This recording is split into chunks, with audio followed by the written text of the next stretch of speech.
As the king of the Arms Empire, Tang Mo unexpectedly fell and traveled to a completely different world, and unexpectedly obtained a system of the Arms King. In this backward world, Tang Mo relies on the abilities bestowed upon him by the system to drive the development of the entire world. After all, the desire to conquer civilization is its driving force for progress, and life has been constantly evolving between attack and defense for millions of years, so, selling assault rifles to these archers and training knights to become tankers. There's no problem, right? Keywords of the novel. No pop-ups for the Empire of Arms in the Other Realm. Download the complete TXT collection of the Empire of Arms in the Other Realm, and read the latest chapters of the Empire of Arms in the Other Realm. Chapter 1. Buying a Chest and Returning the Pearl. You are listening at novelfull.audio. Chapter 1. Buying a Chest and Returning the Pearl. Mr. Tang Mo, the Baron, is still taking a nap. The waiter touched the cloth pocket in his pocket, felt the few coins inside, smiled and lowered his voice, and said to Tang Mo, who had been waiting there for 30 minutes, slightly bending over.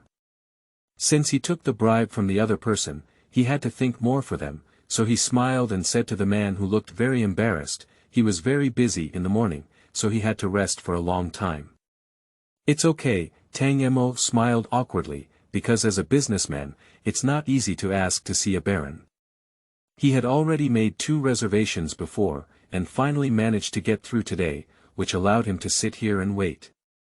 He had just seen the 4-wheeled carriage of Romantic Rose in the yard, so of course he knew what Lord Stella was busy with in the morning. It is estimated that Xiaolang Hoof, who will spend 2 gold coins in one night, will be tossing around until dawn. At this time, no one can put on pants to deal with a businessman who has come from afar. Merchant, he. A lowly businessman. Tang Mo said something roast in his heart, stood up and sent away the waiter who took money for disaster relief. After the latter left, he slumped back to the chair in the passenger compartment. He spent 25 silver coins and 75 copper coins to get the qualification to sit here and drink cold water. Of course, he didn't want to leave easily, and he didn't want this money to be wasted. So after he sat down, he quietly stared at the old leather boots on his feet, whose edges were almost torn apart, in a daze. Although he has adapted to the world in front of him and accepted the fact that he suddenly traveled here, he is still not accustomed to this dreamy life. No Wi-Fi, no internet, no lights, no phone. There are no taxis or airplanes, and the whole world suddenly has no convenience to speak of. Back then, people said they could make a living in the 21st century and not even exchange it for a Tang dynasty emperor. It turned out to be true. Because the Tang dynasty emperor never even ate French fries. The world in front of him doesn't even have a pants door. Tang Mo looks at his pants and falls into endless roast again. Now in this world, it is an era where industrial civilization has just begun, and not many people have even heard of steam engines in this era. On both sides of the roads in big cities are newly popularized gas lamps, and 4-wheeled carriages are still the most important means of transportation. War relies on flint guns and rifles, while soldiers rely on courage to form neat formations and march towards the enemy with brutal charges amidst the sound of drums. The nobles, who were also ranked according to the male nobility, oppressed knights, free people, and slaves. The world was full of kingdoms, scattered like a puzzle. Everything here was out of place with the era that Tang Mo was familiar with. Tang Mo, who traveled here, became the owner of a weapons production workshop. He is sitting here now to recommend his new weapon. I don't know how long it was before the waiter walked in again. This time, he didn't enter the room, but stood at the door and said something that excited Tang Mo. Baron, he's awake. He wants to see you. Thank you, thank you. Tang Mo, who was almost asleep, quickly stood up, tidied up his clothes, followed the waiter, and walked out. Passing through the long corridor and 2 sets of armor decorations that looked very dated, Tang Mo followed the servant to the courtyard. On both sides of the stone-paved road were trimmed lawns, and the Baron, dressed in hunting gear, was conversing with 2 guards. They laughed from time to time and didn't stop until Tang Mo approached. When Tang Mo bowed his head and saluted, his attention was drawn to the hunting dog led by the Baron. This is a slender hunting dog that starts to show its teeth when it sees Tang Mo. It is extremely aggressive and looks like it has been hungry for a whole day. The Baron yawned casually as he spoke, casually reminding his guests, "My time is precious, very precious. So I hope you don't waste my time. What is your purpose for this visit to me? Let's hear more." This is a very impolite thing in itself, but when a baron is willing to take the time to meet a commoner, it represents the act of respecting the virtuous and virtuous. "I have already asked to see you twice, and I have also spent money. Did you really not even glance at the letter I requested to see? Damn it." Tang Mo cursed in his heart, but his smile remained unchanged. He lowered his head slightly and said, "It's like this, Baron. I've invented a new gun." Haha. The two guards standing behind Baron Stella grinned disdainfully. They are the guards of the Baron, with a beautifully crafted flint pistol hanging from their waist. The handlebar is carved with patterns, and the flint bolt is exposed outside. Baron Stella's face was full of playfulness as he looked at his two laughing henchmen and said to Tang Mo, "What do I think it's? Now almost the world is using the Shrek flint gun, it has almost no flaws. Sir. My new gun uses modern ammunition. It is almost unaffected by the weather and can shoot farther and more accurately." Tang Mo decided to explain to the arrogant fool in front of him what progress of the times is. Although flint guns have always been the main weapon of military equipment in various countries for over 100 years, Tang Mo knew that this type of weapon was far from the end. This weapon is destined to be replaced by more advanced and powerful weapons as history, and Tang Mo firmly believes that the weapon in his hand represents the future. "I know what you merchants are thinking. I know. You always come up with some flashy things and fantasize about having the nobles pay for your greed." "Humph," Baron Stella said with a disdainful expression on his face. The hunting dog under his feet began to bark irritably and fiercely towards Tang Mo. Baron Stella, whose body had been hollowed out by alcohol and lust, struggled to grab the leash. Tang Mo really wants to remind this damn bastard to take care of his dog. Because that fierce hunting dog was only a few centimeters away from biting his pants. "Sir. I assure you." Tang Mo finally endured until the dog stopped and explained. Someone." Baron Stella shouted, and the waiter not far away lowered his head and walked over. When the waiter approached, Stella pointed to Tang Mo and said, "Bring what this guy brought over. If I'm not satisfied, I'll fine him 1 gold coin." "Yes, sir." The waiter glanced at Tang Mo and sympathized with this poor creature. It seemed that his own master was going to deceive people again, and this gold coin would definitely not run away. Tang Mo is very confident in his sample, because it is a good thing that he and his old workers worked hard for 7 days and nights to create. A truly good thing that can influence the outcome of war. When the servant returned, he was still carrying a wooden box that looked over a meter long. From the appearance, although there is not much decoration, there is an indescribable minimalist beauty. Tang Mo came prepared and knew the importance of packaging, so he personally supervised the construction of this box. All 8 corners were polished, and all 6 sides were waxed and polished. At least, this box was thought-provoking, so when he saw it, Baron Stella was also slightly stunned. Then, he regained his senses and handed the hunting dog chain in his hand to one guard, then waved to the other guard with ease. The guard, accustomed to it, drew out his musket from his waist, skillfully rammed the gunpowder, stuffed bullets into it, and then opened the flint bolt, handing it to the Baron. "I'll give you a chance to perform. If you act recklessly, I'll kill you. If you don't satisfy me, just pay and get lost." The Baron took the pistol and aimed it at Tang Mo, his happy mood proving that he often plays this kind of game. "This is my latest designed and finalized Tang's K1 fast gun. Tang Mo quickly opened the box held by the servant and took out the long gun he had carefully assembled from inside. In the era before Tang Mo's time travel, this weapon had a famous name. The Dreiser Needle Gun. It is a major weapon that directly eliminated the flint gun, confirming the existence of the basic style of rifles for the next 100 years. So Tang Mo has great confidence in this weapon, he just doesn't have much confidence in the grassy baron in front of him.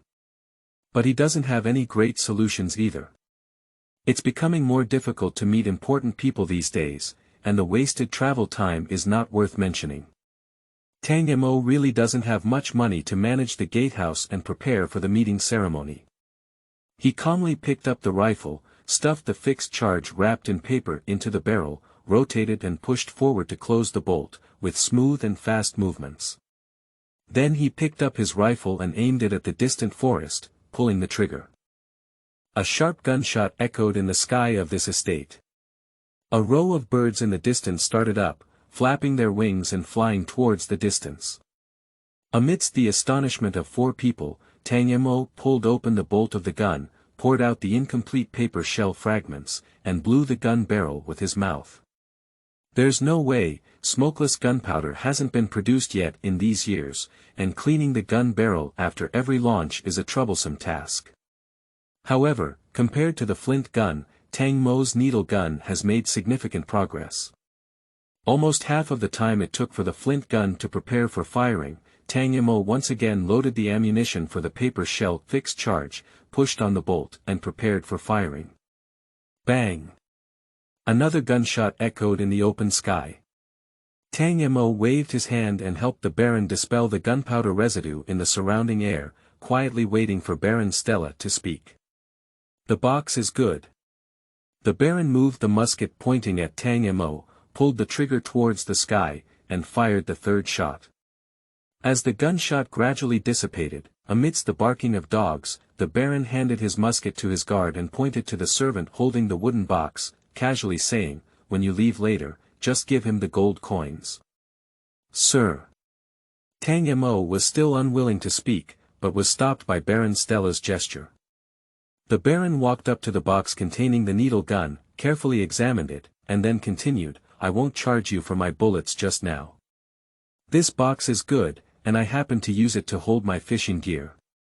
It's getting late, I still have to attend Viscount Hell's dinner." He turned around and dismissed Tang Mo, "You can leave now. This means that the time for this meeting has come." The servant handed the box in his hand to another guard and then walked over to Tang Mo's side, making a gesture of seeing off the guests. Tang Mo struggled to squeeze out a smile and leaned slightly, holding onto his new style fast grab. He took 2 steps back, followed the servant, and walked towards the gate of the manor. He knew he had failed this time, but who would have thought that he could really come across a fool who bought a box and returned a pearl. Long Ling has come to tell everyone a story again. The new book is presented. Thank you all for your support. End of this chapter. Chapter 2. Speakers without intention, listeners with intention. You are listening at novelfull.audio. Chapter 2. Speakers without intention, listeners with intention. Sir, the fast gun this guy is holding is definitely worth it. After Tang Mo left, Baron Stella's side just saw a guard of Tang Mo's demonstration performance speak out. The more ordinary-looking guard standing on the other side didn't speak, just stood there thoughtfully. "It's not bad, just looking at the firing rate of that thing, it's really likable," Baron Stella replied to the guard's question as he loaded his flint shotgun. "If these guards give him loyalty, then he will have to show some respect to the wise soldiers at certain times. This is a means of commanding subordinates and a survival strategy that every noble will carefully learn." So why? The guard couldn't understand why his master had given up so easily since he knew the benefits of that thing.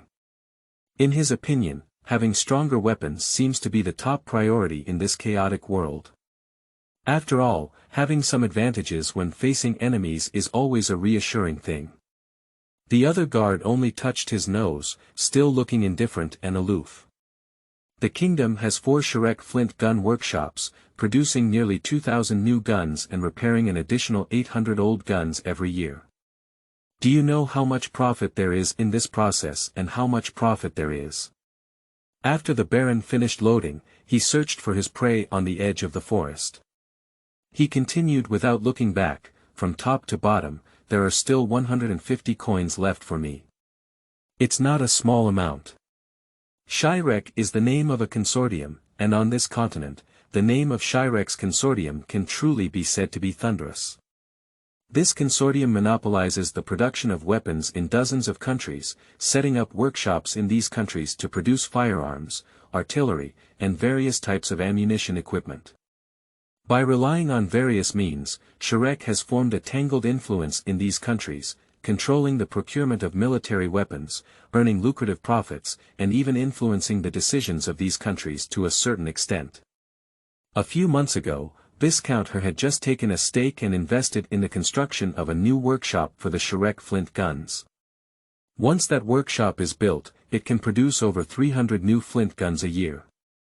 He seemed to mutter to himself, how could it be that he went bankrupt? How many of these flint spears does the kingdom have in reserve, and how many soldiers are trained to shoot with flint spears? Do you know how much it would cost to push all these messy things down and start over? Baron Stella raised his gun and aimed at a wild rabbit in the distance, continuing to ask without looking back. Who would be happy if I poked this kind of basket out? He pulled the trigger and let the flint bolt on the muzzle and side of his body spray a white mist after a gunshot. No one will be grateful to me. No one. It will only be a big trouble then. He handed the hunting gun in his hand to the guard who wanted to speak, and looked at the hunting dog rushing towards the prey in the distance, saying coldly. Leaving nothing idle and earning money while lying down is the choice that nobles should make, isn't it? Baron Stella grinned as if everything was in his calculations. Tang Mo threw his gun into the carriage of the carriage, closed the car door, and flipped over to sit in the front passenger seat of the carriage. The carriage driver, who had been waiting for him all along, raised his hand slightly and suddenly swung downwards, causing the sound of the broken reins to snap. 2 horses that seemed to be in good condition began to pull the car and run, and Tang Mo felt the warm breeze rushing towards him. This is the 3rd one. The old coachman, with a beard on his face, said to Tang Mo as he controlled the horses to run forward. Haven't we achieved it yet? He is Tang Mo's butler, also the coachman, the blacksmith in Tang Mo's small weapon workshop, and half a technical engineer. Anyway, this old man has been working hard with Tang Mo's father until now, and together with Tang Mo's father, they have run the current Tang Weapons Workshop. It is said to be a weapons workshop. Most of the time, what they make the most are actually kitchen knives and various agricultural tools. The best-selling ones are some series of hunting rifles that imitate the Shirek flint gun. When Tang Mo's father was alive, this weapon workshop also received work to help the kingdom repair flint guns. At that time, the entire workshop was thriving, and during the largest period, it supported more than 200 people. Unfortunately, the good times didn't last long. Tang Mo's parents died unexpectedly, and the Tang Weapons Workshop also declined. It has been barely maintained until now. No. Tang Mo shook his head and found a comfortable position on the bumpy carriage. These bastards don't even know what to do. They're either really stupid or really bad. Anyway, none of them really thought they could win a war. He didn't understand why these people would refuse him. As long as they were willing to spend money to purchase a batch of new weapons, they could earn back 10 times and 100 times in the future on the battlefield. The life of a soldier is also life, and the life and death of a soldier is also money. Such a simple truth, don't these aristocratic masters really know? Are they too indifferent to the lives of soldiers, or are they too familiar with themselves, knowing that they simply cannot win even a single battle? Tang Mo silently roasted in his heart, and then complained to his old housekeeper. He also blackmailed me a gold coin. Damn it. Don't lose heart, selling things is like this. It's not easy for others to pay a penny. Old Roger carefully controlled the carriage while comforting Tang Mo, who was feeling a bit disappointed. He knew that this young Tang orphan actually had a lot of ideas, because the new weapon behind him was gradually created through his and Tang Mo's efforts. However, now it seems that the workshop is still unlucky, and there is clearly no hope of competing with those big weapon workshops. Failure is the mother of success. Tang Mo sat in front, blowing the breeze, propping his chin with the back of his hand, looking at the distant road, absent-mindedly responding to old Roger's advice. The roads of this era are not so smooth, even though there are springs under the carriage, they can still be bumpy. Tang Mo's body swayed slightly with the galloping carriage, and neither of them spoke. They remained silent for a while. The forests on both sides quickly retreated backwards, and the primitive scenery sandwiched the road. They have left the edge of the town, and the carriages and pedestrians passing by have become scarce. Believe me, one day the whole world will use our weapons. After a while, Tang Mo suddenly spoke again and said to old Roger, "Other mediocre people are only worthy of following our footsteps and treating the garbage we don't want as a treasure." "I believe it, I believe there will be one day," Roger smiled and responded to Tang Mo. Although he has confidence in Tang Mo, their situation is indeed not good now. Just now Tang Mo handed over his last gold coin, and the money they have left seems to be not enough to continue the normal operation of the workshop. There are still over 150 people in the workshop to support, most of whom are craftsmen and are paid a salary every day of work. And these people also have some apprentices around them, although they don't need to pay wages, they still have a lot of money to eat and chew every day. If the entire workshop is in a profitable state, it is obvious that these are Tang Mo's precious wealth.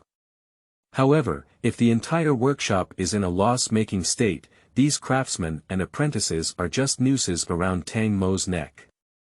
"Hey! Lena!" Shortly after Tang Mo's carriage left, a baron's personal guard carrying a musket walked in the room specially designed for servants to rest in the baron's estate, playing with a silver coin in his hand. He greeted him as soon as he entered the room, and several servants and maids who were resting nodded in greeting him. This person is undoubtedly the lazy guard standing next to Baron Stella just now. "Hey!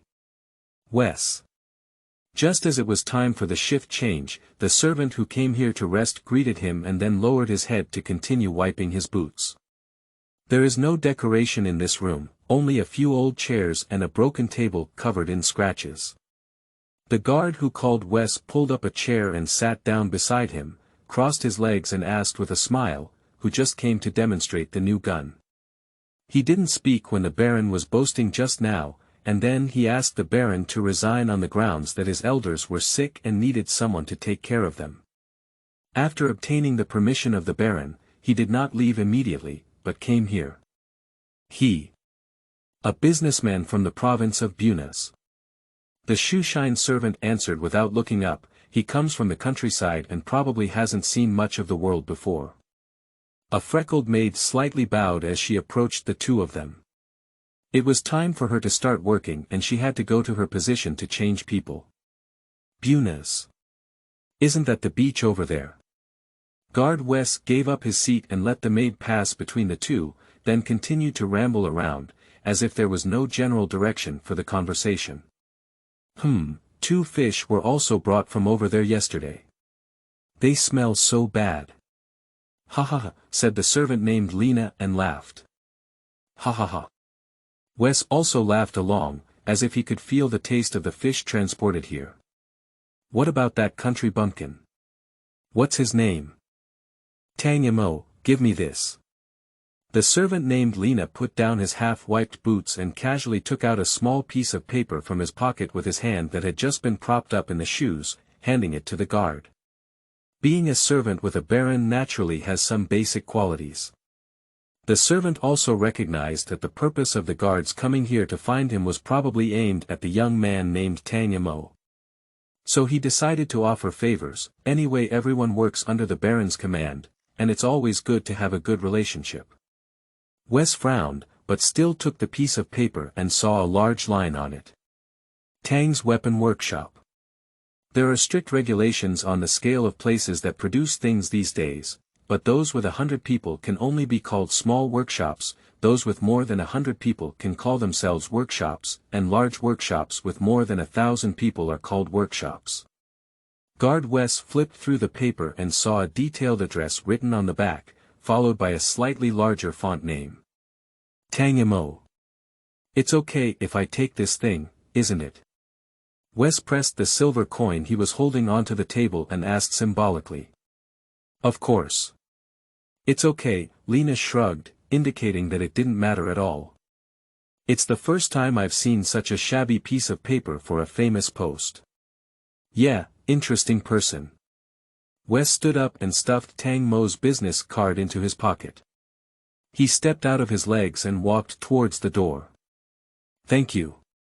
The servant put the silver coin into his pocket and looked at the guard who had already walked to the door, speaking. Wes, who had already stepped out of the door with one foot, seemed to be thinking about his own affairs and waved his hand without looking back. You're welcome, he said, end of this chapter. Chapter 3. Secret Weapons. You are listening at novelfull.audio. Chapter 3. Secret Weapons. Buenos is a small town by the sea, which has a dock and many nearby fishermen come here to exchange their daily gains for cash. So most of the time, people come and go here, and it looks quite bustling. Tang Mo's weapon workshop is located on the edge of this small town, relying on coal excavated from the nearby mountains and purchased iron to produce various products. The best-selling item has always been the long sword. Most mercenaries and city guards in the kingdom actually use cold weapons, and the long sword is their best choice. Secondly, it is not military products, such as hoes, agricultural tools, iron pots, and kitchen knives. These things may not seem to make much profit, but they are another major source of income for this weapon workshop. This is the current situation, a fact that Tang Mo is unwilling to admit, but must face. It's more like a blacksmith's shop than a military factory here. Originally, such a blacksmith shop could barely sustain itself and continue to survive peacefully. Recently, the relationship between the Kingdom of Right and the Kingdom of Susses on the northern border has become tense, leading to a surge in steel prices. The dark clouds of war enveloped the earth, and people began to become nervous. Orders began to decrease, and people began to cautiously observe the changes in the situation. All of which led to the difficulty of operating the Tang weapons store. After staying up all night without rest, Tang Mo dragged his tired body back to his own territory. He was too tired to continue speaking. It's not that he doesn't want to stay in the city for a night before coming back, but he really can't afford the accommodation. So he and Roger rushed overnight and returned to the workshop at dawn. Ha! With his mouth wide open, Tang Mo yawned and collapsed into his own chair. The ledger on the table was flipping open, still on the page he had flipped over when he left. An ink bottle and an old-looking dipping pen were placed alone in one corner of the table, while in the other corner was a gas lamp. When using this thing in the room, the window needs to be opened, which is dangerous but very cheap. At least until Tang Mo comes up with a tungsten filament lamp, this thing will definitely not be eliminated. He is not like those aristocratic masters who have money and use expensive candles. Or maybe in the future, but now he is definitely one of those extremely poor and pitiful people. This office is actually Tang Mo's bedroom, with a single bed and a large wardrobe filled with miscellaneous items. When Tang Mo couldn't pay his wages and the workshop was facing bankruptcy, he chose the latter between selling the workshop and selling the house. He left this workshop and sold the beautiful house of a happy family of 3 who used to live there. The situation was extremely bad before he wore more and more clothes, and the entire workshop had little working capital left, but fortunately, he came. It's not my style to sit idly by like this, Roger. We should give it a try again. If we go to the royal city, is there any way we can meet the king? Impossible. How could the king receive a commoner without any reason? Roger pounded his slightly stiff calf and shook his head at Tang Mo. Tang Mo was taken aback for a moment, then looked at the new style rifle leaning against the corner of the wall and asked in surprise, "Isn't there a reason for this? Shrek's people won't let us see the king, and I can even responsibly say that once our technology is known to the other party, they will immediately imitate it and easily crush us with the price." Roger continued, shaking his head. "All right. You haven't slept all night, go rest first." Tang Mo escorted old Roger out of his room, then twisted his neck twice and waved to the young apprentice who was exploring not far away. "Have you made the things I arranged before I left?" "Yes, sir." After hearing Tang Mo's question, the elementary school disciple ran over and handed Tang Mo a part in his hand as if offering a treasure. "That is a cylindrical part, slightly smaller than a fist. Those familiar with it can tell at a glance that it is a revolver's magazine." Tang Mo looked at the smooth nest with an excited smile on his face. His secret weapon, the last part, was finally completed. He returned to his room, sat back at the table, opened the drawer, and took out an oiled paper bag inside. After opening it, a mess of parts appeared before his eyes. Suppressing his drowsiness, he began assembling those parts, piecing together seemingly unrelated items one by one. Sometimes, he even used a small hammer to firmly connect the moving parts with rivets. Of course, things were not as easy as he thought. By the time the revolver was nearing completion, it was already 10 o'clock at noon. When he picked up the revolver from the table again, it was already a true finished product. Tang Mo raised his pistol flat, crossed the sight through the gap in the photo door, and aimed the muzzle in the direction of the door. Whether it's the needle-fired gun or the revolver he has never seen before in this world, it's actually the result of the joint progress of guns and bullets. Tang Mo made his own thunderbolt in his rudimentary laboratory and produced a small amount of this more advanced and stable ignition device. With this thing, the firing structure of a flint gun becomes too cumbersome, because mercury can be easily processed into a brand new firing device. A cap. And the reason why Tang Mo was able to master all of this is because he traveled through the world with a computer. After arriving in this world, he inexplicably had a supercomputer in his mind that could search for any information online. A supercomputer. With the help of this golden finger, Tang Mo improved his weapons on the basis of existing technology, thus giving rise to the needle-fired gun and the revolver he currently holds, which has almost overturned the entire era. Nowadays, firearms can only fire one shot at close range, which seriously limits the tactical use of firearms in complex situations.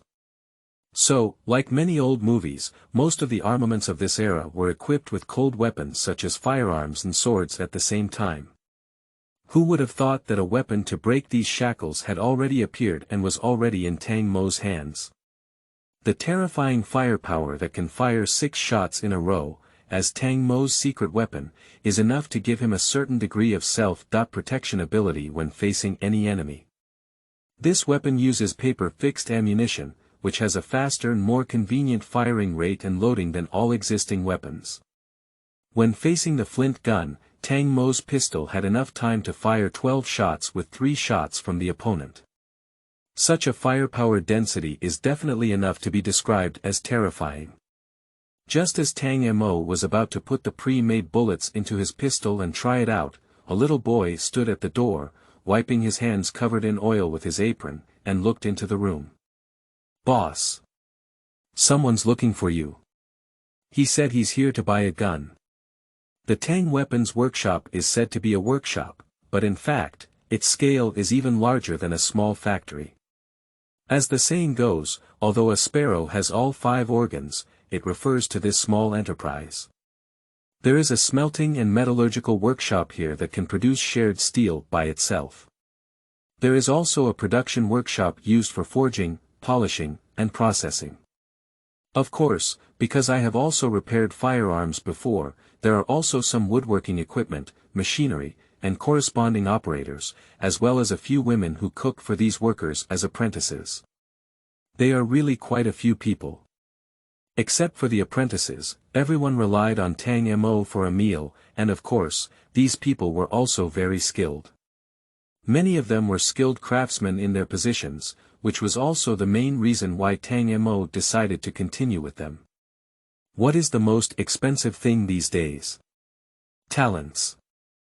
After more than 10 days of contact and work, Tang Mo felt that these workers could definitely be considered talents among talents. It was thanks to these skilled workers that Tang Mo was able to complete the design and manufacture of the needle-fired gun, and dared to challenge the military giant Shrek who was blocking him. Passing through the manufacturing workshop and by the blazing furnace of the melting workshop, Tang Mo met a man who had come from a long distance, covered in dust and dust. One of them, Tang Mo recognized at a glance, was the guard standing next to Baron Stella when he tried his gun. "Sir." Tang Mo, who recognized the other party, extended his hand and shook them symbolically. "Welcome to the Tang Weapons Store. My name is Wes. We've met before at Baron Stella's place," Wes introduced himself. "I've been chasing you all the way, but I didn't expect you to rush back here overnight." Tang Mo gestured to a few wait.and.c workers to continue working, then turned to look at Wes with a smile and asked, "So, what are you doing all the way after us?" "I'm here to buy weapons," Wes replied immediately upon hearing Tang Mo's question. "I'm interested in that." "K1 type fast gun," Tang Mo reminded. "I'm very interested in that K1 fast gun," Wes took off his gloves. "Or rather, one of my loyal customers would definitely be interested in a K1 fast gun." Tang Mo nodded slightly and said, "This is good news for us. It's convenient to talk about it. Is this your old customer? I always want to know who to collect the final payment from, isn't it?" "Ha ha ha." Wes laughed loudly and nodded. "I used to work for Count Ronan Fischer, and later I was employed by Baron Stella.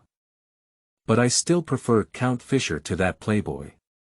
He paused and continued speaking. "You know, the relationship between our kingdom and the Kingdom of Sussex has been getting increasingly tense lately. Located on the northern border, Count Fischer's territory has become precarious. The pressure of war has made him prepared, but the loving Count does not want to conscript civilians to die. Unfortunately, relying solely on a well-trained standing army, the Count had to face the dilemma of a shortage of troops.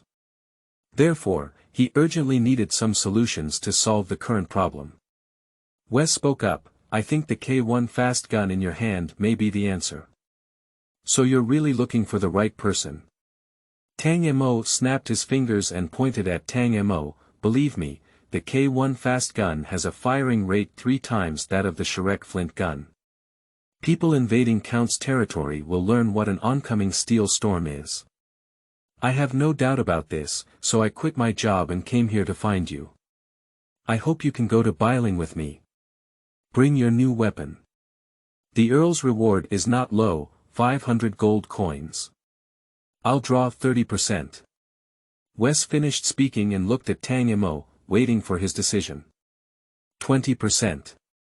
Tang Mo pondered for about 10 seconds, but finally couldn't let go of the temptation and was ready to take a risk.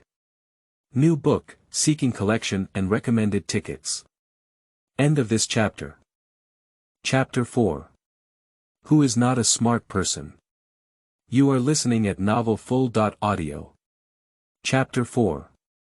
Who is not a smart person? Deal. Wes also thought for a moment and nodded in agreement with Tang Mo's bargain. However, on the way there, if you encounter robbers or other troubles, I can't guarantee your safety. I'm an adult now. Tang Mo didn't expect the other party to protect him at critical moments, and they haven't established enough trust between the two yet. In fact, Tang Mo was even more worried that this seemingly powerful man would have thoughts of killing and profiting halfway through, so he looked at the other person and continued, "I will take my people with me. In fact, I came here for 2 purposes," Wes said without hesitation. "The first purpose is to facilitate the cooperation between the Count and you. Another purpose." He stretched his voice and looked at Tang Mo, "I'm also very interested in you, how about it? Do you need a mercenary with some skills to help you? Aren't you Count Fischer's person?" Tang Mo didn't answer his question, but raised his eyebrows slightly and asked in response, looking into the other person's eyes. No, no, no. I am a free man, sir. Wes made an innocent gesture. Count Fischer gave me gold coins, and I naturally have to work for him. After seeing you, I feel that you are a very promising person. If you are willing to give me gold coins, I would be more willing to offer my loyalty to you. Your loyalty is really cheap, Tang Mo said roast. Maybe, Wes tilted his head disapprovingly. However, as long as I receive the money, I can still guarantee my loyalty. Let's see. If Count Fischer is really willing to purchase my weapons, then I think it's appropriate to give you a reward. Tang Mo didn't say anything, he neither agreed nor refused Wes' idea of joining. It doesn't matter, Lord Tang Mo. Wes leaned slightly and then turned to walk outside. I'll go feed my horse first. It's been running all night, my poor little foal. In the evening, Tang Mo, who had only slept for over 3 hours, knocked on Roger's door. This man, who looks a bit like Uncle Tang Mo, just got up from the bed at this moment. Biling. Roger met Tang Mo's gaze with some surprise and reminded him to pay attention to safety issues. The northern part of the kingdom is vast and sparsely populated, and the roads there are not very easy to walk. I have looked at the map, and there are iron ore, coal mines, copper mines, and various minerals over there. Most of the materials we purchase are transported from there. If we can cooperate with Count Fischer, all difficulties will be solved easily. Tang Mo stroked the fixed-load revolver on his waist, full of confidence in his new weapon. That old man, I'll accompany you on a trip.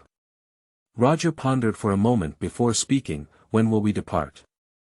Let's leave tonight. Tang Mo touched his revolver around his waist and said to Roger, we need to hurry up, otherwise the workers will all be hungry.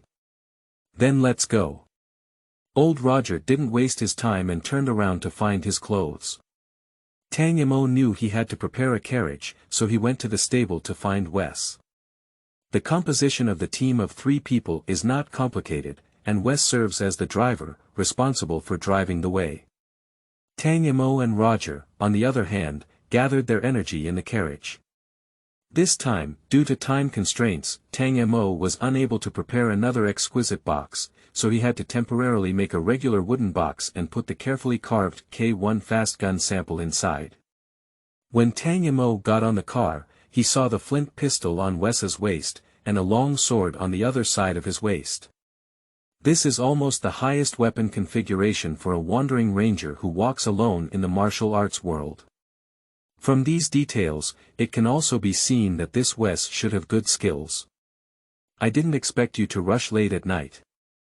To be honest, on the border between Biling and here, which is the vicious forest, the night road is not so easy to walk. Wes lit up the gas lamps hanging on both sides of the carriage and warned the elderly and young who were preparing to board, the thieves there don't speak of any morality, and they are extremely poor, grabbing everything. You'd better pray that we can safely reach Biling. Tang Mo looked up at Wes in the carriage driver's position. Otherwise, your 20% will be wasted. After he finished speaking, he got into the carriage, followed by Roger, and closed the car door. Wes had a smile on his face and casually shrugged his shoulders.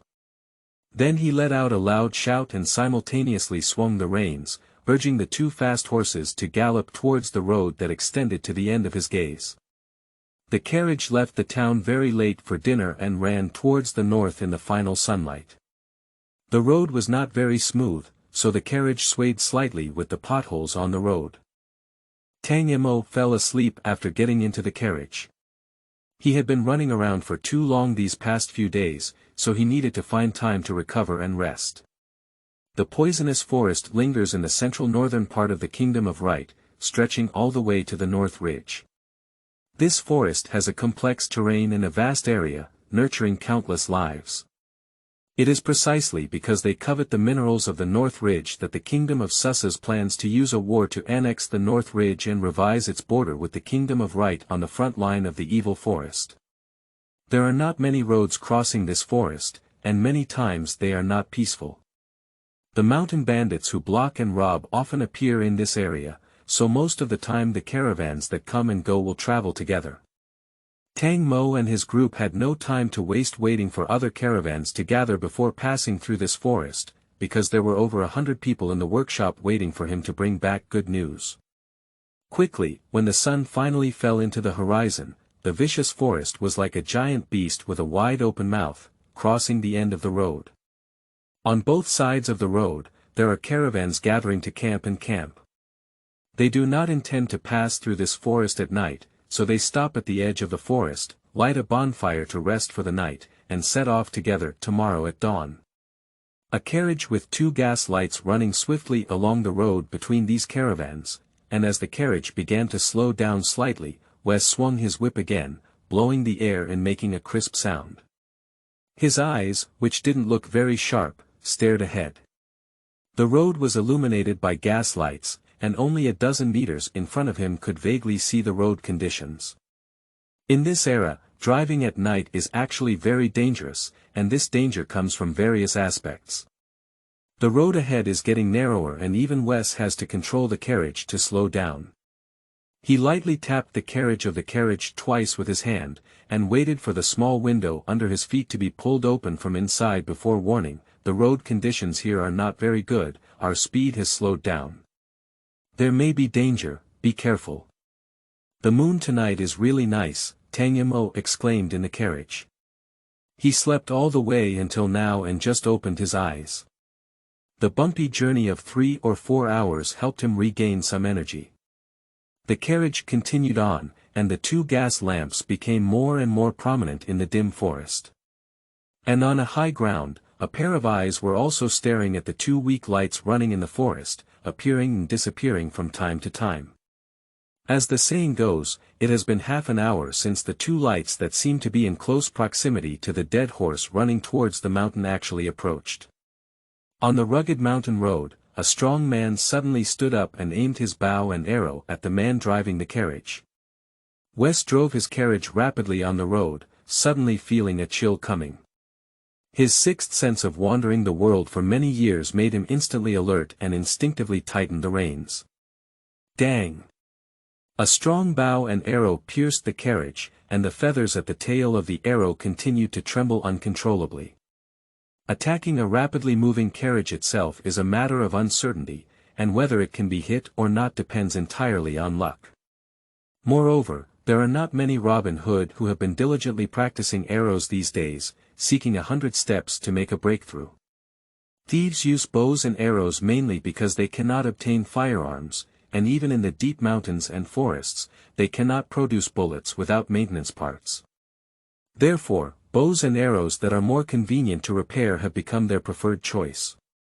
However, due to dampness and poor storage, these bows and arrows often have limited accuracy and can hit targets the size of a carriage, which is almost the limit. Wes had to stop the carriage because there was a fallen tree lying horizontally in front of the road. This kind of roadblock is easy to create in the forest, just saw down a big tree on the roadside. As he overturned the carriage, he reminded Tang Mo and Old Roger inside, "Bandits. Don't come out, it's too dark to see many people." Whoosh! Another feather arrow came with a howling wind, nailed to the door of the carriage. Tang Mo found a suitable angle in the carriage and looked around through the somewhat murky glass, saying, "We can't see the target, but there are at least 2 people." The first feather arrow came from a slanted front, and the second feather arrow came from a straight left, with a slight difference in position, so it is impossible for one person to attack continuously. They can only rely on the light of the gas lamp to see clearly from a distance of about 10 meters. The other person is hiding in the darkness and can hide their body very well. But Tang Mo knew that turning off the lights would actually make them more passive.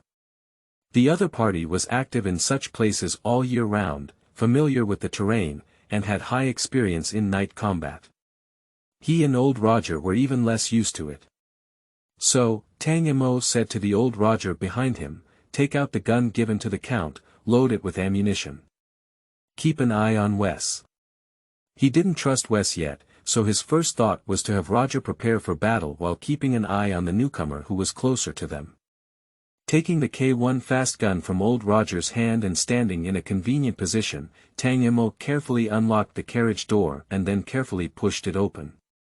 The K1 fast gun, which is over 1 meter long, is not easy to operate in the carriage of the carriage. Tang Mo cannot open the car door to make Roger lose the cover of the car door, nor can he operate it completely inside the carriage. So he could only poke out the muzzle of the rifle through the crack in the door, ready to shoot shoulder to shoulder. In fact, in this environment, it seems more reasonable for him to pull out his pistol, but it is his secret weapon, and if it is not very necessary, he is not prepared to let Wes know. End of this chapter. Chapter 5. Forest Gunfight. You are listening at novelfull.audio. Chapter 5. Forest Gunfight. The situation suddenly became deadlocked, and the other party seemed to have no good way to deal with a carriage, nor did they want to waste arrows, so there were no more feather arrows attacking. After reminding Tang Mo and Roger, Wes also lost his voice and seemed to be hiding in the dark, observing everything around him. From time to time, strange insect sounds can be heard, and even the howling of wild beasts can be vaguely heard in the distance. The forest at night is not silent, on the contrary, it is more bustling than during the day. In this way, time passed by minute by second, and after loading another rifle, old Roger also found a suitable angle to help Tang Mo guard the other side of the carriage. Wes.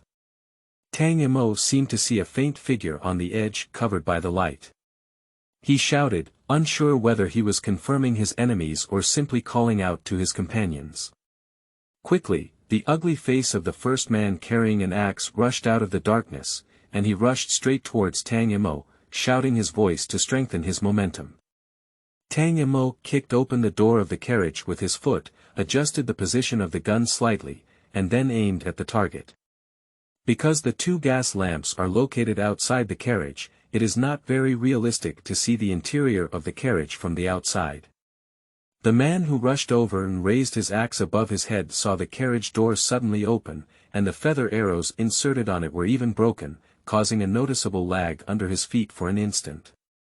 Then, he saw a flash of fire in front of him and a crisp gunshot in his ear. He could feel his chest being hit by something, and then his feet lost their strength and his body involuntarily fell forward. Tang Mo, who shot the target, threw his rifle behind him and picked up the second rifle from a convenient position. Bang! Outside the carriage, a second gunshot rang out, and it was unclear whether it was fired by Wes or if the bandits also had firearms in their hands. Ah! The second bandit rushed out of the darkness, holding a tattered long sword in his hand. He is still wearing an iron helmet on his head, but there is no armor on his body. Bang! Tang Mo didn't polite to him and aimed at him again, pulling the trigger. A bullet flew out of the muzzle, and the man wearing a helmet's roar turned into a scream. Like the first fool, he fell in front of the carriage. As soon as Tang Mo reached out, old Roger handed him the carved special K1 rifle that was ready to be displayed to Count Fischer. The next second, Tang Mo prepared for the third shooting position and continued to watch the darkness not far away with vigilance through the rolling white smoke in the light. Unconsciously, the chirping of insects and the low roar of beasts that made people's hair stand on end can no longer be heard, and the surroundings are quiet and terrifying. Outside the carriage, a muffled groan came from the silence, and Tang Mo even heard the faint sound of the long sword piercing his body and hitting bones. I don't know if Wes was killed by someone, or if he killed another bandit who was preparing to bypass. After the rustling sound passed, there was no sound behind. It is not correct to say that there was no sound, as old Roger, who had been guarding the other side behind him, was working hard with his nervous hands to insert a paper shell into the gun barrel. They are loading.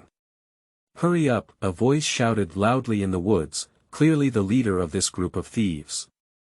In his loud shouting, another person approached with a long sword, but this time he did not shout or run, but cautiously leaned over. Tang Mo certainly didn't give him any chance, he aimed directly and pulled the trigger. Bang! Another gunshot echoed through the jungle, making the entire night even more silent and terrifying. It seemed that the entire mountain forest was shouting, and the sound of gunshots echoed back and forth, gradually becoming blurred and fading away. Tang Mo handed the rifle he had shot to old Roger in the back once again, but the other person did not load the first rifle due to nervousness. If measured by the loading speed of well-trained soldiers, old Roger's loading speed is really too slow. This caused the supposed continuous firepower to stall. Tang Mo, who knew the truth of leaving the Green Mountains without worrying about burning firewood, knew that this was no longer the time to hide any cards. So he threw away the K1 fast gun and pulled out the secret weapon he had kept from his waist. The only revolver in the world. Although it is only a revolver with a fire cap and only 6 bullets, in this era, there is no more fierce melee firepower than it. This is his greatest reliance and also a trustworthy weapon. Tang Mo felt that by the time all 6 bullets in his pistol were fired, Roger's side should have at least loaded 3 fast guns. At that time, he can still shoot 3 more shots. Adding the previous 3 shots and possibly the one fired by Wes, a continuous shot can kill at least 13 bandits. Even based on the escort situation of a caravan, this is already a very powerful firepower that the bandits are unwilling to provoke. Moreover, even in this era, it is absolutely rare to see a gang of 13 mountain bandits. Even if there are 20 people on the other side, there is a greater possibility that they will choose to flee immediately after half of their accomplices have been killed consecutively. How could the bandits have the discipline of not retreating despite losing more than 1/3 of their troops? They are all famous iron armies these days. To blame, we can only blame these poor mountain bandits for choosing to attack at night. The fighting distance between the two sides is extremely close, so the accuracy of the firearms is guaranteed. If we were to engage in a battle from a distance, the firearms of these years can burn high incense even if they can hit once with 10 shots. While Tang Mo was pondering these things in his heart, the bandits over there once again took action. It could be because they were starving and crazy, or it could be because they were convinced that Tang Mo and his team couldn't prepare so many firearms, so 2 more people rushed out waving weapons. Tang Mo was also polite. This time, because he had a relatively short revolver in his hand, he had more room for movement. However, it is not entirely without disadvantages, as the smoke in front of him has begun to block his view due to 3 consecutive shots being fired. There's no way, gunpowder in this era is just such a prank, so Tang Mo has made up his mind that if he can survive this time, he must first develop smokeless gunpowder technology. He squinted his eyes and saw 2 mountain bandits rushing towards him through the white smoke filled with the smell of sulfur. These 2 people are both tall and seem to be intentionally taking advantage of the diffuse smoke, silently carrying weapons and charging towards each other. Bang! A crisp gunshot echoed through the woods once again, and Tang Mo saw the man under his gun, covering his chest and falling down, through the gap in the aiming light. When he aimed at the bandit on the other side again, he saw Wes carrying a long sword with blood and killing him from the slope. His movements were very agile, and his long sword was like a snake spitting out its message. He successfully attacked and cut the arm of the mountain bandit. And with a fierce force, the bandit waved his long sword in his hand and forced Wes, who was trying to entangle him, to retreat. As a result, just as Wes retreated, Tang Mo's musket fired again, and a bullet coincidentally hit the strong man's neck. For a moment, blood splattered, and the man was pierced through the artery. He covered the hole in his neck with his hand, only to find that he couldn't stop the gushing blood. He wanted to speak but could only spit out blood. When he turned around to look at Tang Mo, he couldn't help but fall down. Just now in the dark, Wes watched as Tang Mo fired a shotgun in his hand. He expected that Tang Mo no longer had a chance to load, so he appeared in hand-to-hand combat and prevented the strong man from approaching the carriage. But he never expected that Tang Mo would even hide a second pistol. After the second gunshot, he froze there, as if reassessing the danger level of the young man in the carriage. How could there be an inexperienced weapon workshop owner who hides 2 pistols on his body when he goes out? When he got on the carriage, he looked at it. Judging from its bloated appearance, Tang Mo seemed to have a pistol around his waist, but he didn't guess that Tang Mo had hidden another pistol on him. Of course, he couldn't guess that Tang Mo's hand was actually a continuously firing firearm. Because although he is a master, it is impossible for him to overturn his own experience. Just as he was stunned, a mountain bandit hiding in the darkness approached him with a long sword, wanting to launch a surprise attack and solve the fat sheep on the periphery. Tang Mo dissipated most of the smoke in front of him, just in time to see everything clearly. He decisively picked up his pistol again, aimed it at Wes's side, and pulled the trigger again. Bang! This gunshot sounded like a heavy cannon, hitting Wes' mind. He watched helplessly as the pistol in Tang Mo's hand was fired twice in a row. With the sound of gunshots echoing, the bandit who wanted to ambush paused like an electric shock, then hunched down and fell with a muffled groan. Wes looked at all of this in surprise, feeling a bit surprised for a moment. At this moment, 6 gunshots had already been heard in the forest. Even though these mountain bandits are so slow, they feel that things are not going well. The opponent's firepower is very strong. This is definitely not an ordinary caravan. The whole thing is clearly beyond the robbery plan of the mountain bandits, and the continuous gunfire exudes a strange and out-of-place sense in this era.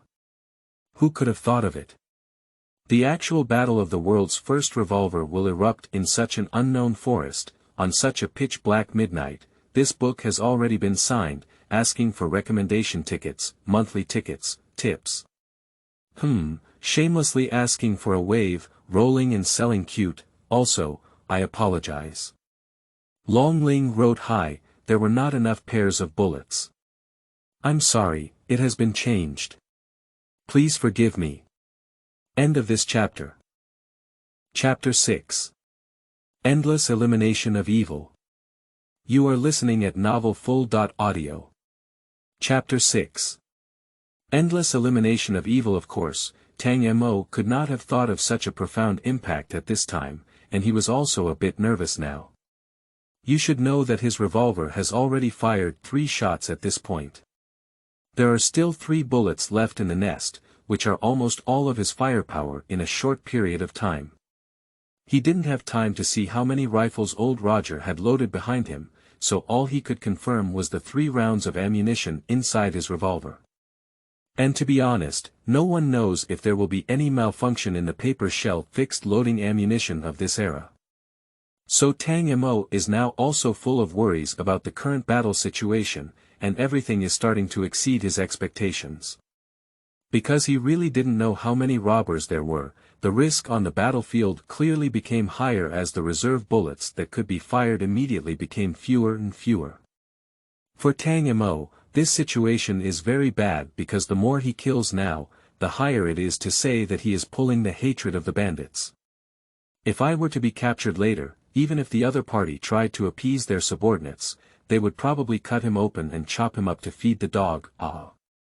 The bandit with red eyes appeared again, and this time they jumped out of the bushes on the roadside and shouted loudly. Obviously, the other party is not threatening Tang Mo, but rather giving him courage.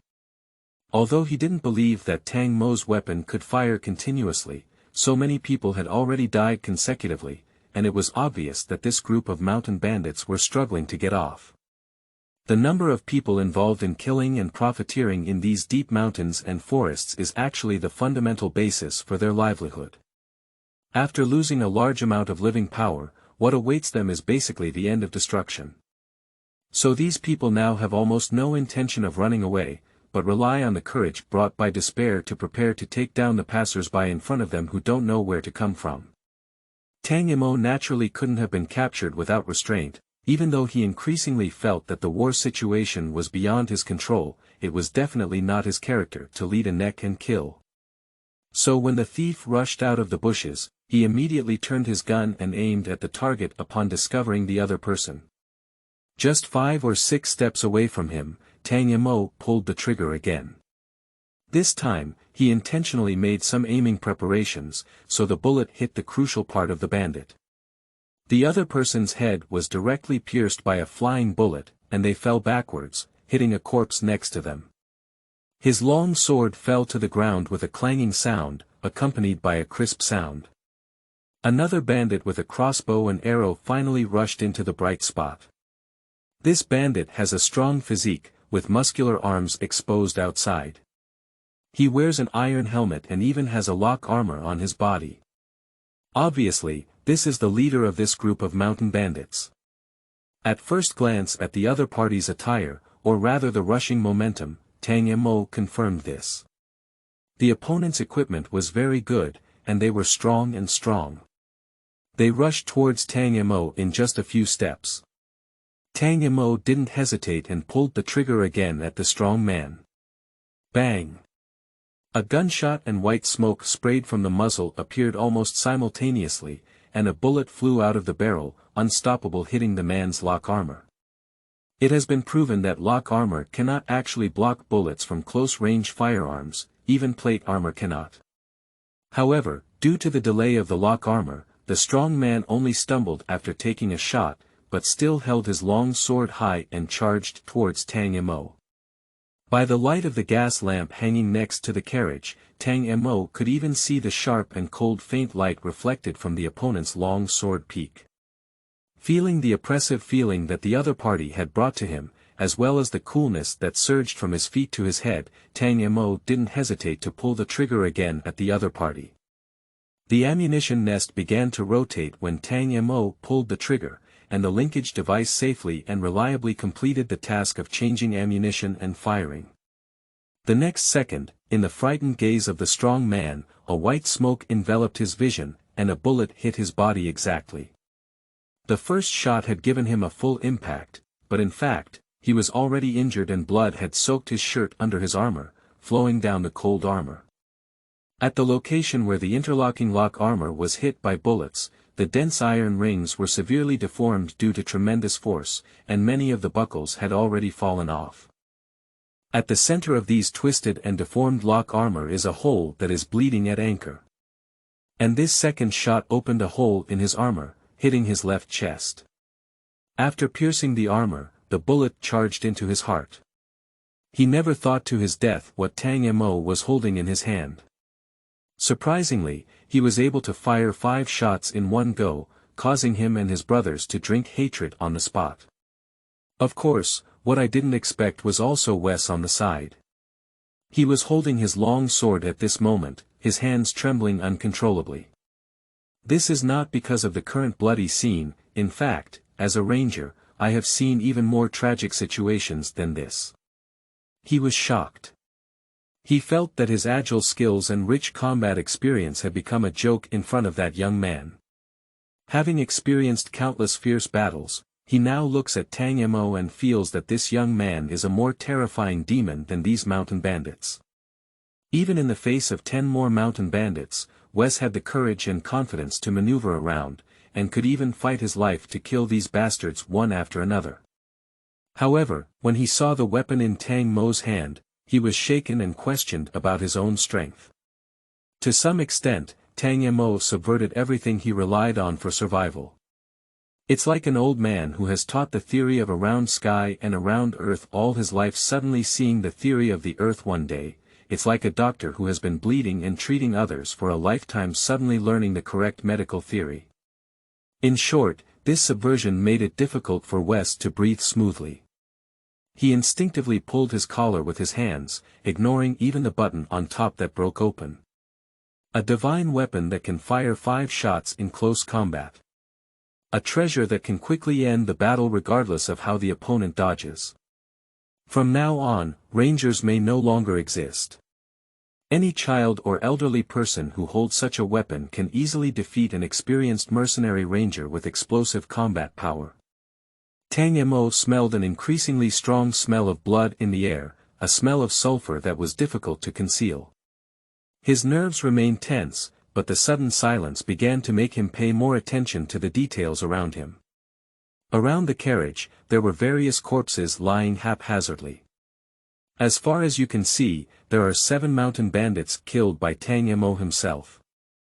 Even Tang Mo, who had seen a dead person before crossing the river, couldn't help but feel his stomach involuntarily churning at this moment. Since Wes is still alive, there should be at least 2 corpses behind the carriage, which means that the 9 thieves have become cold corpses. Wes. Pay attention to concealment. Tang Mo held the revolver in his hand and waited for the white smoke in front of the car door to gradually dissipate. The residual smoke from the burning gunpowder is scattered and churning under the illumination of the gas lamp, as if it has life. He reminded him, and Wes immediately regained his senses, quickly leaning against the carriage and observing the surroundings with caution. The atmosphere suddenly became eerie, except for the gradually ringing insects, there was no other sound around. Either these bandits have all died at the gunpoint of Tang Mo, or the remaining bandits saw their accomplices die 7 or 8 times and finally lost the courage to escape. Regardless of the situation, it can be said that the situation of Tang Mo and his companions is gradually improving. At least after Roger loaded the 3rd fast gun, he gave Tang Mo a slight signal. At this moment, although there were no more bullets in Tang Mo's left wheel, including the 3 rifles that Roger had just loaded, he now had the capital to fire 3 shots in a row. At the same time, with the light of the gas lamp, Wes had also reloaded his flint pistol, which was equivalent to Tang Mo's side having almost regained about half of his combat power. In such a situation, if the bandits attack recklessly again, they will definitely suffer another major loss. They may have to risk the lives of 4 more people, perhaps even more. After waiting for about 5 minutes, there was still no sound in the woods. Tang Mo finally knew that the danger seemed to have passed. But he didn't show a relaxed expression because he knew that their battle was not thorough. At the beginning of the battle, 2 feather arrows hit the carriage from different angles. This means that the opponent has 2 archers. Tang Mo got off the carriage and checked the 7 corpses nearby, but only the last big man was carrying a bow and arrow. The poor mountain bandits who come here to rob cannot be willing to inexplicably throw away their weapons halfway, so the other bow must be on the person who escaped. At least 1 person has escaped. This is something that Tang Mo can almost guarantee. And the person who escaped almost witnessed the entire battle process. This person saw the revolver in Tang Mo's hand and knew that the weapon in Tang Mo's hand was a divine weapon that could rewrite the mode of war. For Tang Mo, letting go of such an unstable threat was not a good thing. But this is a vicious forest, and now it's night again. It is almost impossible for the other party to find him as long as they squat in place without making a sound. Tang Mo didn't have the courage to risk his life to scatter and search for a mountain bandit in such visibility. So he could only suppress his worries and prepare to continue on his journey. Fortunately, the other party definitely doesn't know the identities of the 3 of them, so even if they know about the revolver, they won't find Tang Mo for a moment. Long Ling is saving manuscripts, there is no way. Previously, Long Ling did not save manuscripts, and this book was opened very quickly, so it is destined to have few chapters saved. However, there must be saved manuscripts to cope with the outbreak of the new book period. Therefore, Long Ling can only write more and publish less slowly to accumulate. Don't worry, just be calm. When the editor has an outbreak request, Long Ling will definitely explode and publish more chapters. End of this chapter. Chapter 7. Ranger Killer. You are listening at novelfull.audio. Chapter 7. Ranger Killer. When Wes finally moved the tree trunk that was blocking the way back, the heavily injured mountain bandit lying on the ground humming had no movement left. It's not that Tang Mo repaired the knife, but that the other party bled too much and quickly lost consciousness.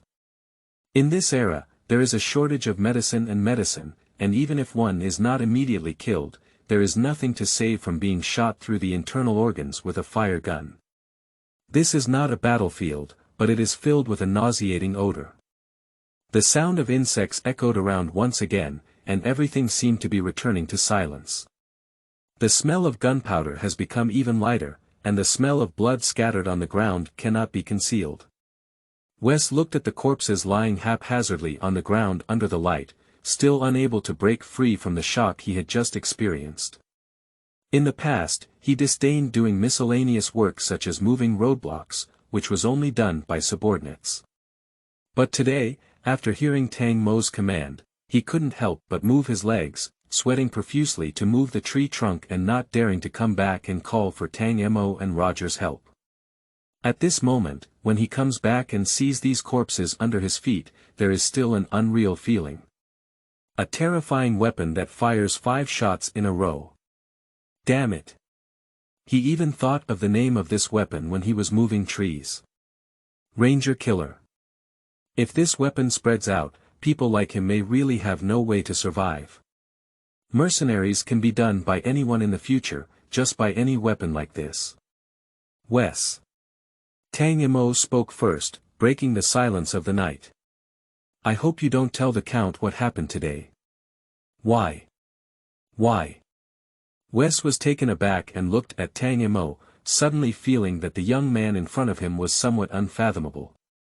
According to the vague script in his mind just now, shouldn't it be like this? What Tang Mo actually wants to present is this secret weapon that can fire 5 shots in a row. Of course, the Count will be ecstatic, and their cooperation will proceed extremely smoothly. Will he still use his brain to make up for the later events? This weapon will immediately appear on the battlefield, and as the war spreads, Shrek will immediately replicate it on a large scale, sell it at a low price, seize the market, and crush all competitors. Although the ending is predetermined, Tang Mo will earn countless gold coins before being crushed. Isn't this his goal? What he never expected was that Tang Mo asked him not to tell the Count about this secret weapon. What kind of ghost operation is this? I only made this a few days ago, it's not a mature product that can be sold yet, Tang Mo explained. This time I'm going to the Count's place, I'm selling K1 fast guns, so I don't want to make any unnecessary mistakes. Previously, you said you were willing to stay and work for me. I think it's time to talk about this matter. Tang Mo glanced at Wes and continued, since you said you have loyalty, I hope you can hand it over to me now. If it were before, when accepting such a transaction, Wes would definitely be very relaxed. He would smile and say thank you for your trust to his employer, and I won't let you down. In fact, he does have a good reputation, which is the principle on which he relies for survival. However, he remained silent now, staring fixedly at the young man standing in front of the carriage under the slightly trembling gas lamplight. What's going on? Didn't you say so much before? Tang Mo broke his silence again and asked first. This is a very dangerous job, but I think the rewards must be huge. Wes spoke heavily and looked at Tang Mo intently, saying, I'm wondering if I have any luck to get the reward that belongs to me. I can wait a little longer, Tang Mo shrugged his shoulders. Okay, I'm willing to serve you. Wes placed his hand on his chest and bowed slightly, saying solemnly, from this moment on, I'm no longer a ranger, I'll be your knight. Great. My knight, let's go. We need to arrive at Bailing tomorrow morning, and the road over 100 miles is not easy to walk. Tang Mo turned around and jumped onto the carriage, closing the car door with an arrow inserted on it. If someone in this world can really judge the future of another person based on their appearance, Tang Mo does not believe it.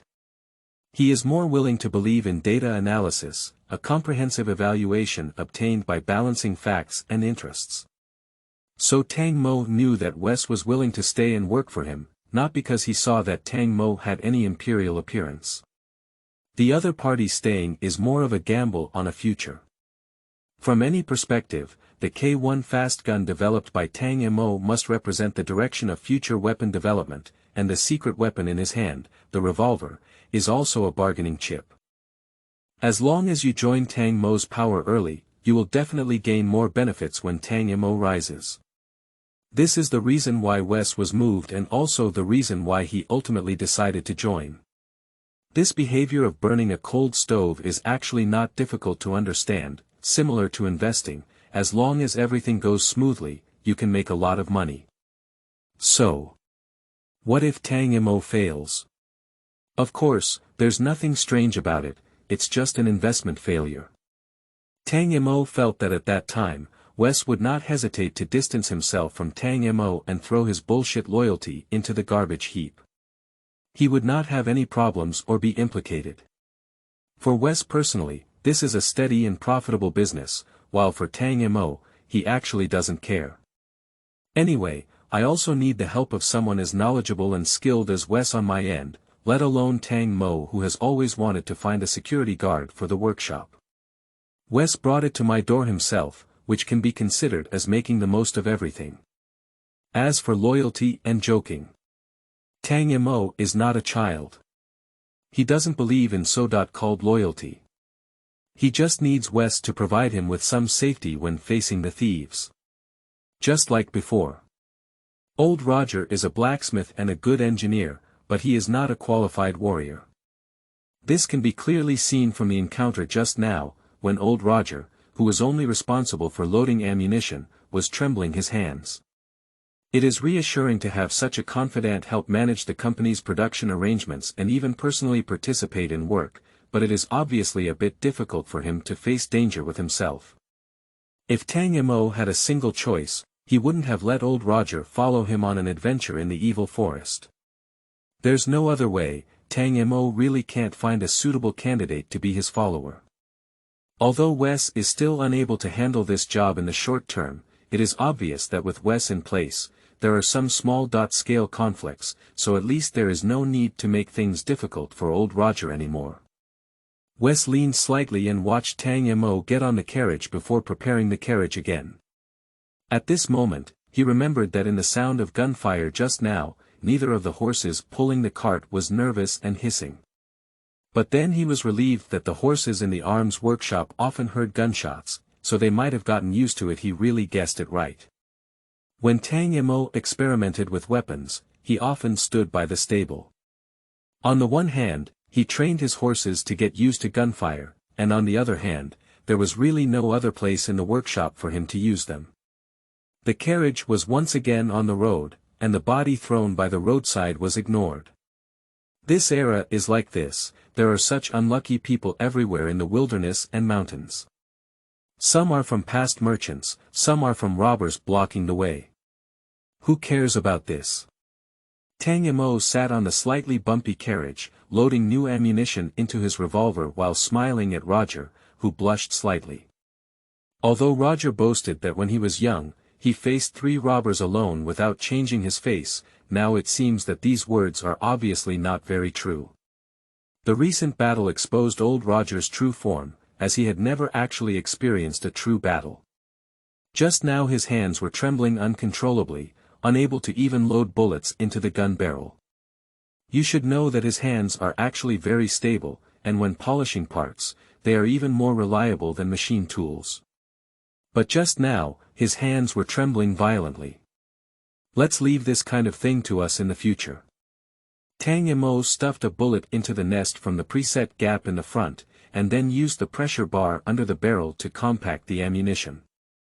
Then he turned the magazine and began cleaning the second empty magazine, which contained residual paper shells and impurities that had not completely burned.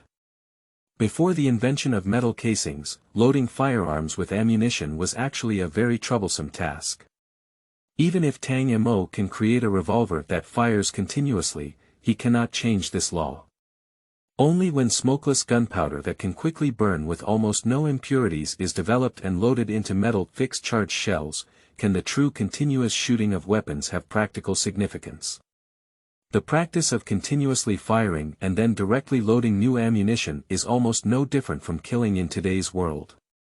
There will be residue in the magazine or gun barrel, which will affect the firing of the bullet, cause misfire, cause explosion, and result in duds throughout history. Taking care of weapons has been a part of military training. The more careful one takes care of their own weapons, the more they can help their owner gain an advantage on the battlefield. So, ancient soldiers used oil to wipe and polish their long swords, while later soldiers had to use oil and brushes to maintain their bolt and barrel. I am old, and from now on it will be your young people's world, said old Roger with some embarrassment. No, Uncle Roger, you'll soon realize that you're busier than you are now. Tang Mo joked with Roger while repeating the tedious operation, loading new bullets into the magazine. In a sense, this new type of revolver is actually a semi-finished product that feels comfortable for 20 seconds and uncomfortable for half an hour. Due to the immaturity of ammunition, it has not yet become a truly revolutionary weapon. However, Tang Mo will soon use his golden finger to make smokeless gunpowder, so updated weapons will soon appear and change the existing rules of war. End of this chapter. Chapter 8. Fischero. You are listening at novelfull.audio. Chapter 8. Fischero. When Fish Belly turned white in the sky, Tang Mo finally saw the end of the vicious forest. The earth suddenly became wider, and on both sides of the road filled with smoke from cooking, there were caravans gathering on this side, waiting to depart. Everyone had to gather together during the day to pass through the dangerous forest, so when Tang Mo spent the whole night passing through the vicious forest, they all curiously scrutinized the rushing carriage on both sides of the road. Soon, sharp-eyed merchants saw the broken feather arrow still remaining on the carriage door. Look! They've been attacked. I don't know how many people have died. A businessman said to the people around him while chewing on a steaming lunchbox. Another merchant was holding a slightly moldy bread in his hand, stuffing it into his mouth while reminding his attendants, "Be alert for the bandits. Be careful." Tang Mo sat in the co-pilot of the carriage, blowing the cool morning breeze. Such a night was very cold in the forest. However, the cool morning breeze made Tang Mo more sober and enjoyable. "Don't worry, when we go back, I'll get you a pistol like this." Tang Mo and Wes chatted for a long time. After just seeing a glimmer of sunlight from the forest, he sat in the passenger seat and chatted with Wes Donghua all the way. They talked about Wes's previous experiences, Tang Mo's weapon workshop, Count Fischer, and even the flint gun, the details of long sword combat, the life of rangers, and Tang Mo's new weapons. "I hope everything goes smoothly. With the support of Count Fischer, at least you are no longer alone when facing Shrek," Wes said to Tang Mo as he focused on driving the carriage. "I know what you're worried about, but you know, I have a secret weapon," Tang Mo smiled. He had been wearing such a smile since getting on the co-pilot of the carriage, which even Wes couldn't see through. In 2 generations, Tang Mo was much more complex than Wes had imagined. He is an arms dealer in another world, wandering on the edge of the law, standing between black and white. How could Tang Mo be a simple character after struggling in such an environment for over 30 years? "Can you really give me your ranger killer?"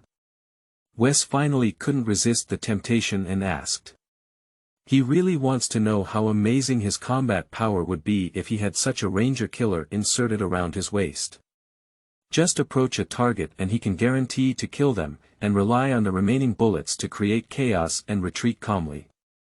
Facing such a weapon that has never appeared before, no one can be wary of their actions. Even at this moment, he was already calculating in his heart how much it would cost to assassinate a king ranger killer.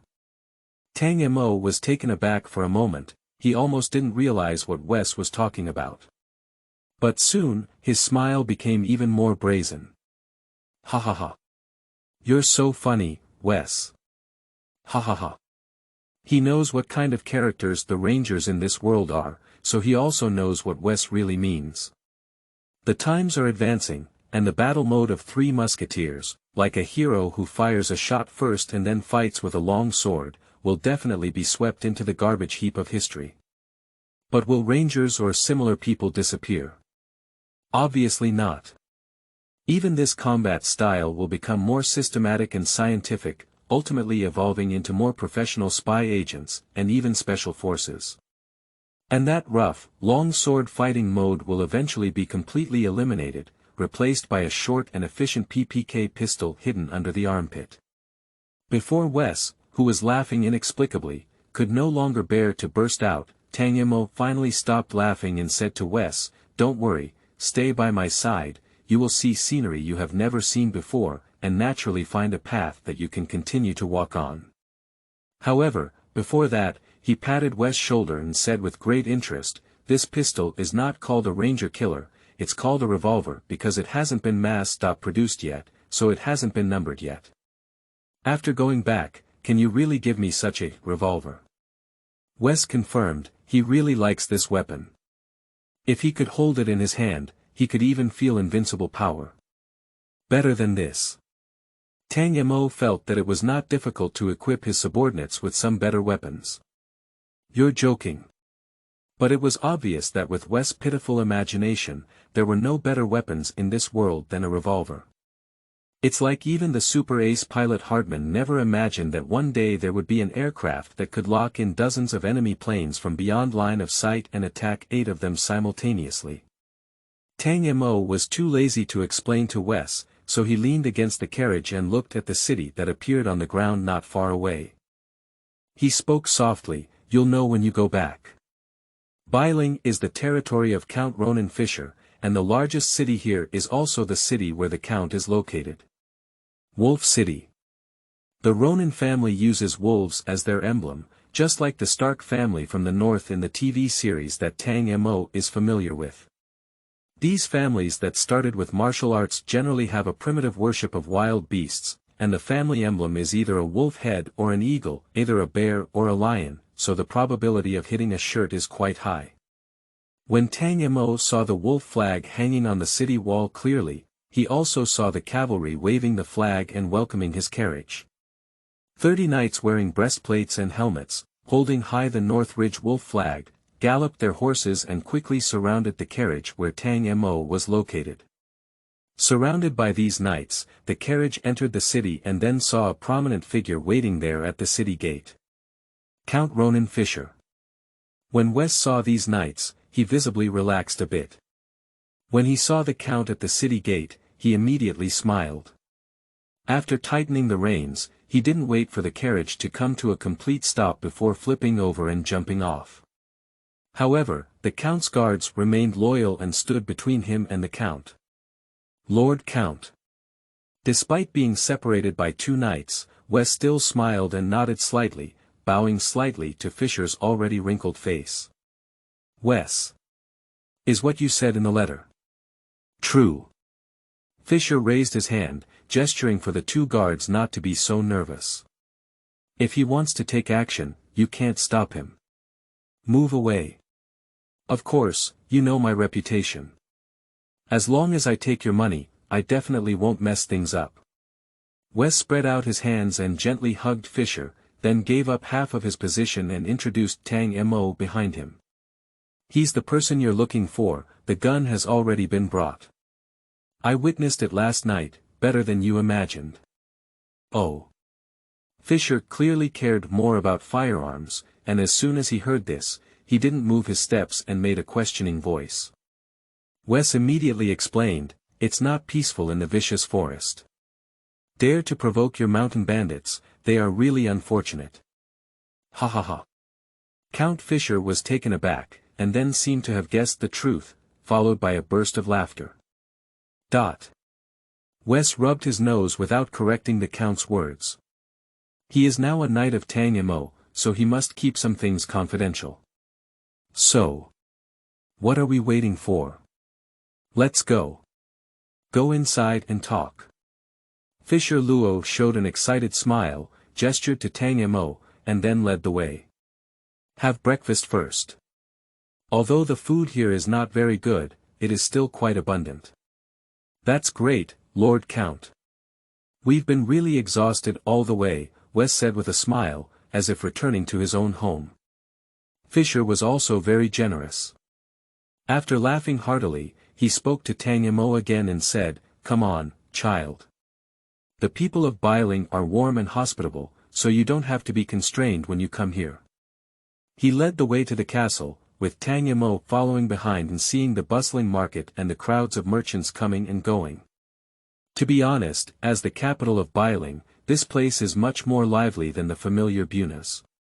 The market is not far away, and you can still see ox carts loading and unloading goods, with baskets of fruits scattered on the ground. Tang Mo even smelled an unpleasant smell of cow dung. A smell that could be found in any city, while in Bunas it had a pungent fishy smell. The times are like this, and Tang Mo is powerless. It's like on Earth in the 21st century, most big cities have a suffocating smell of exhaust gas. The Earl's castle is not particularly spectacular, much more shabby than the medieval castles that Tang Mo saw during his travels in his past life. It's almost like a manor built in the city, not even as good as Baron Stella's mansion.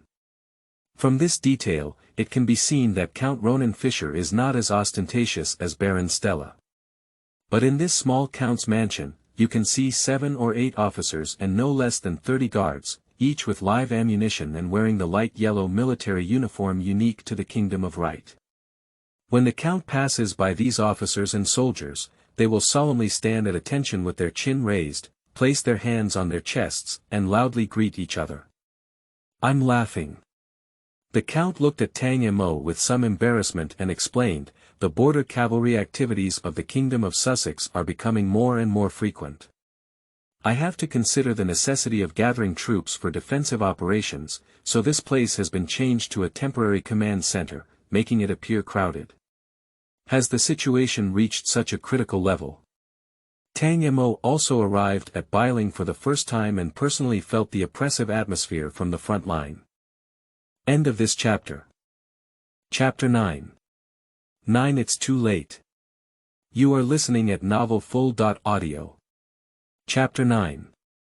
9 It's too late. Based on my speculation, if nothing unexpected happens, war is likely to break out within 6 months, Count Fischer said to Don Mo with concern. Unfortunately, Shrek may be on the side of Sussex this time. Why?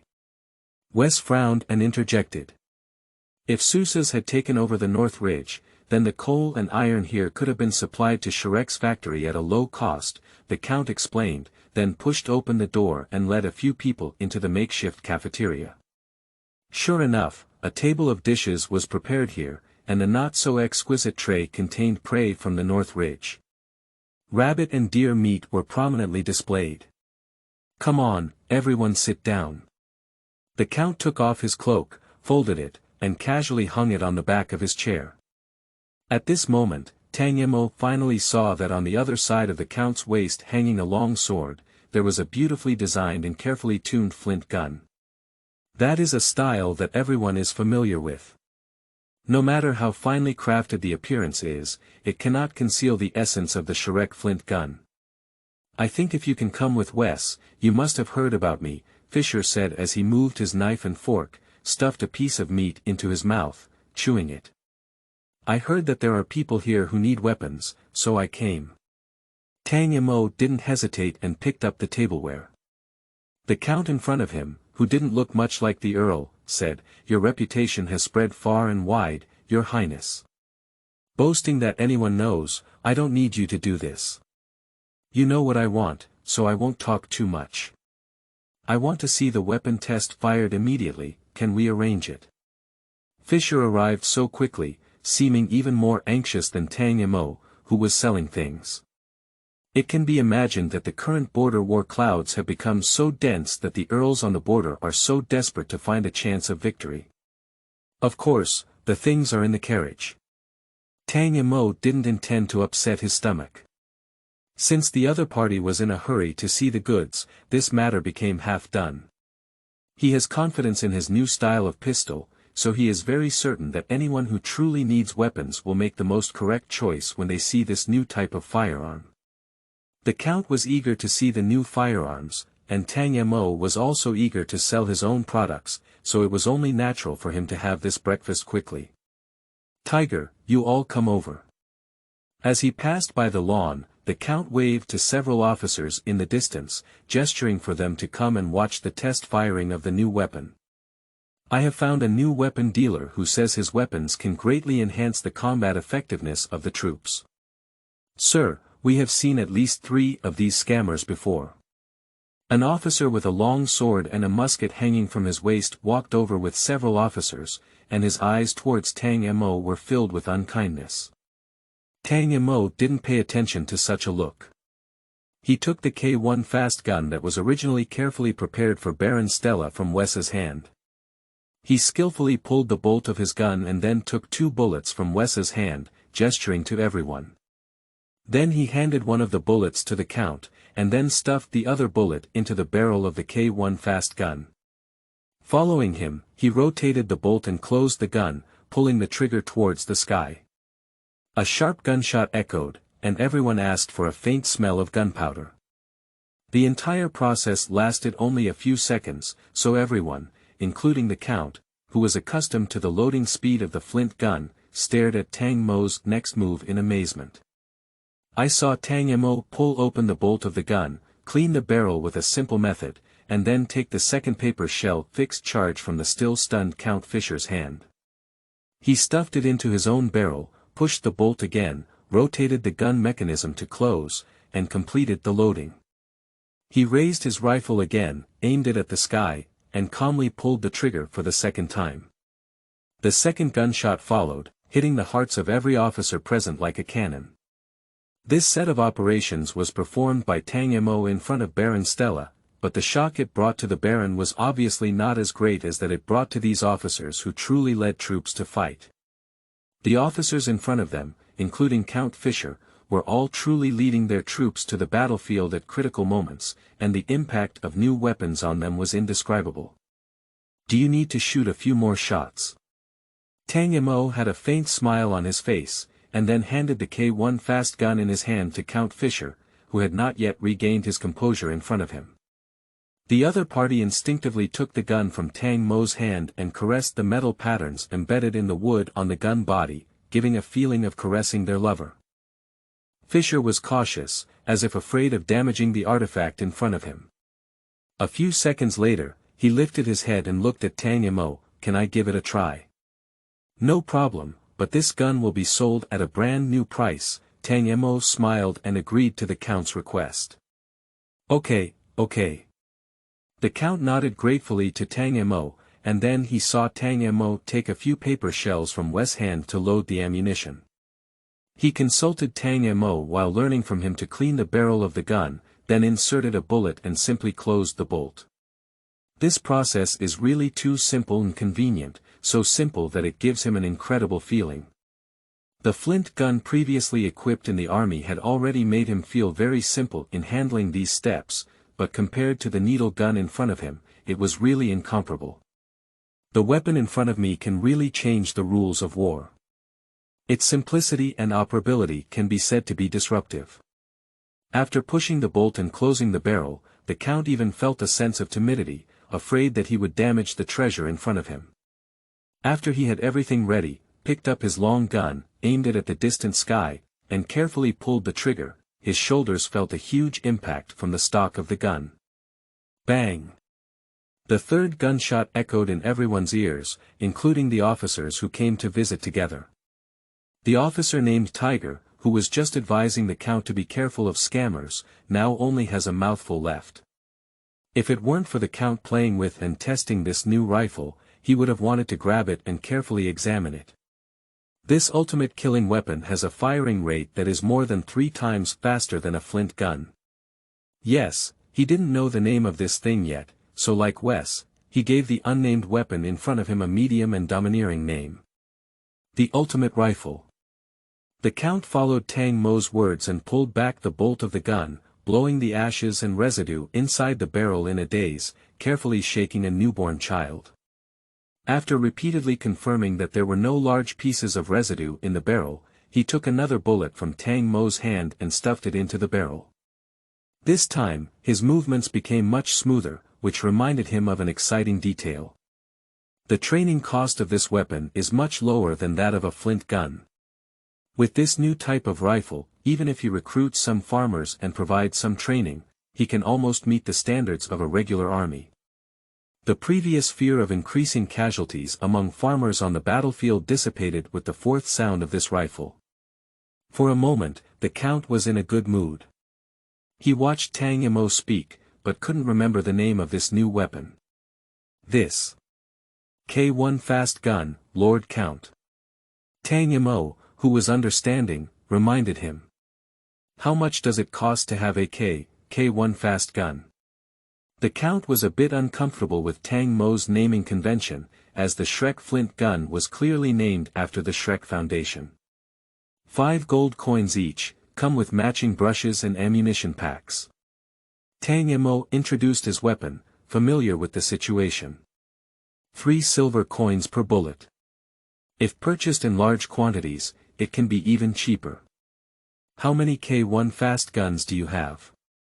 The price is relatively reasonable. After all, this is a better firearm than the Shrek flint gun, so it is easy to understand that it is slightly more expensive. So after hearing the price, the Count's face was filled with an eager expression and he asked.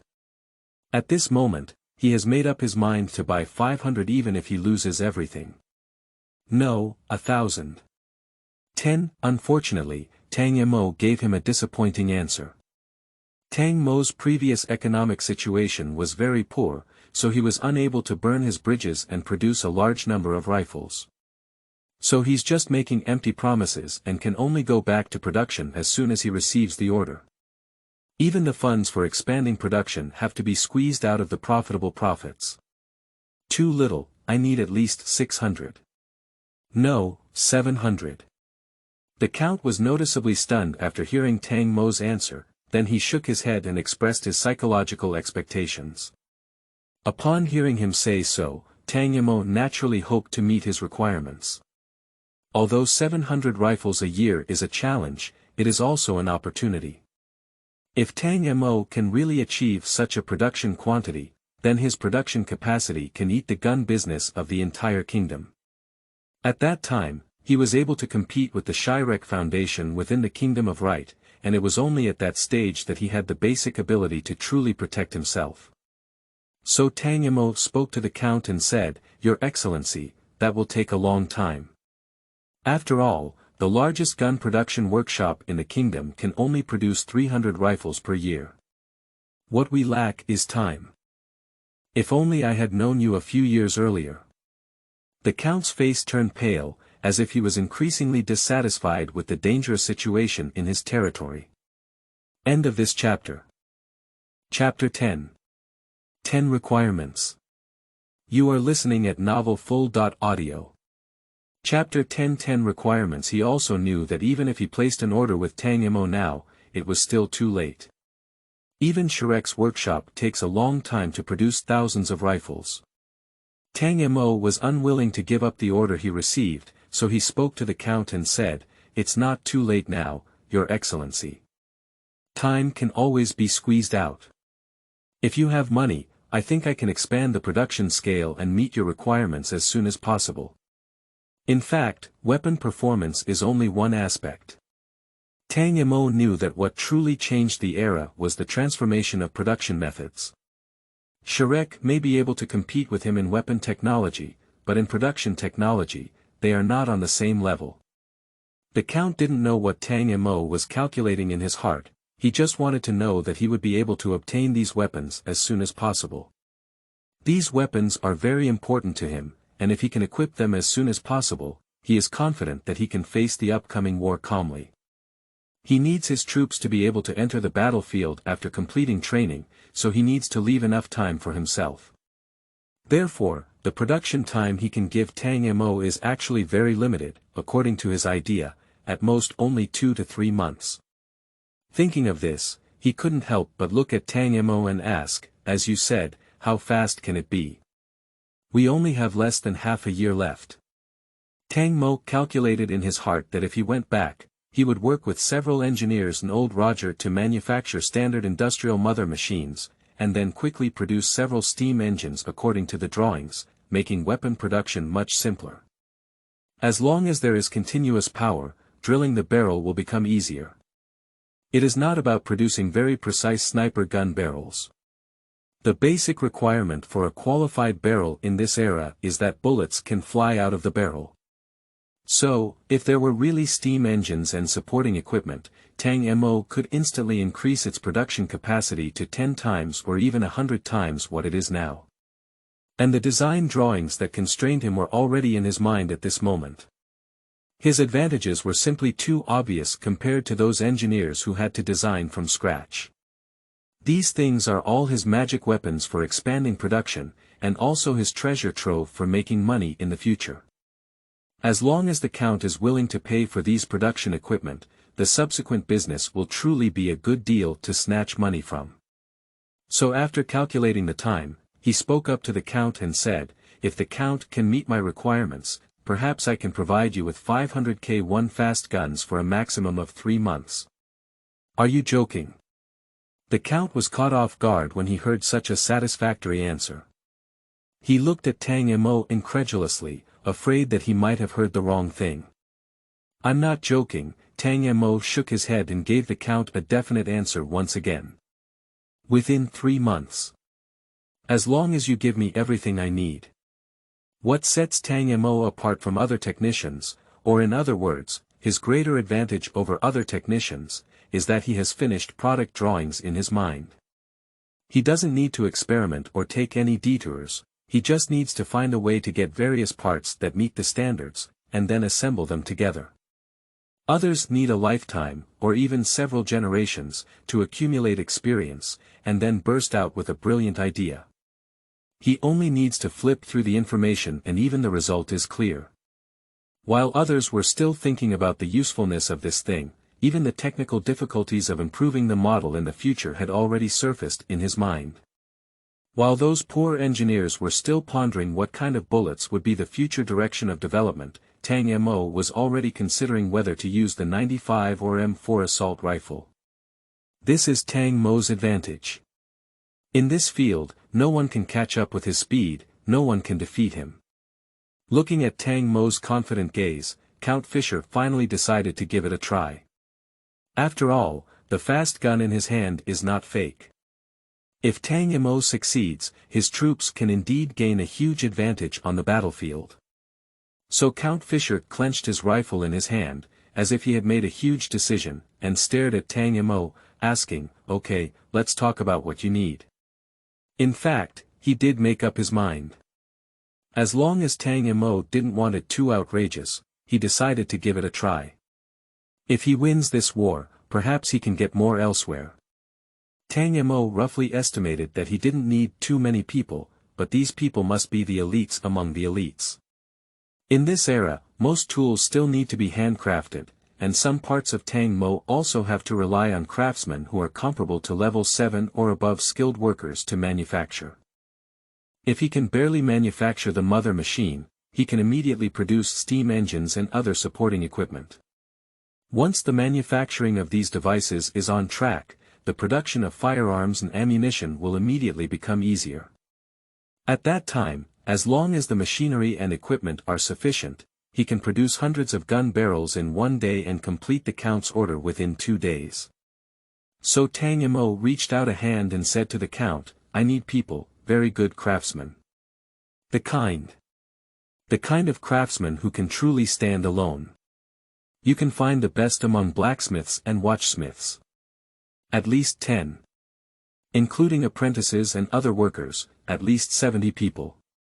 Upon hearing Tang Mo's first request, the Count nodded slightly. The demand for manpower was reasonable, after all, these people represented productivity.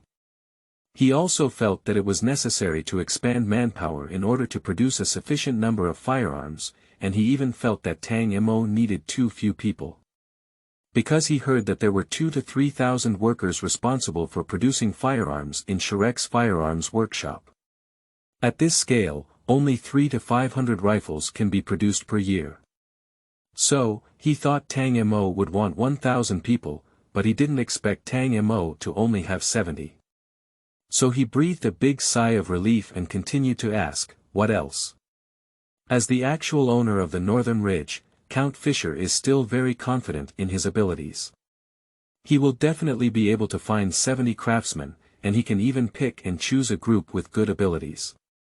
Since the Count continued to ask, Tang Mo continued to answer: raw materials, superior raw materials, including steel, coal, and of course, food, vegetables, and meat that can feed the entire workshop's workers and apprentices during this period. He is here to make money, or at least to support the entire workshop to continue operating. So he must obtain supplies to support his workers. What else? This request was also very reasonable, and the Count continued to nod, as if he agreed with Tang Mo's demands. Then he continued to speak and asked Tang Mo, "What else do you need?" "The funds for purchasing other raw materials, a deposit of 2,500 gold coins, and a security team of at least 20 people to protect me and my workshop, helping us solve troublesome problems and allowing us to produce with peace of mind. Of course, it also saves you from worrying about us running away." Tang Mo pointed to himself. "Ha ha ha. I like you, kid." The Count burst out laughing and patted Tiger's shoulder beside him, and everyone laughed along.